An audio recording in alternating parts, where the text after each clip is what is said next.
Hey guys, welcome to Digital Tech Studio. In this tutorial, I'm going to share how to exit the full screen mode on Windows.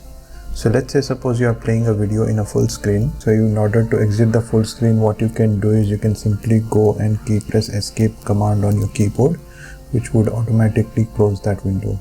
If the escape key is not working, what you can do is you can press F11 key, which also exits the full screen.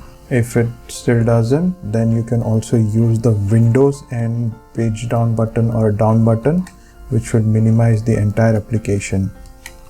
If using all the shortcuts doesn't work and you want to just close the frozen window or the application, what you can do is you can simply press Alt F4 command and it will automatically close that particular app. So these were some of the easiest keyboard shortcuts that you can use to exit the full screen.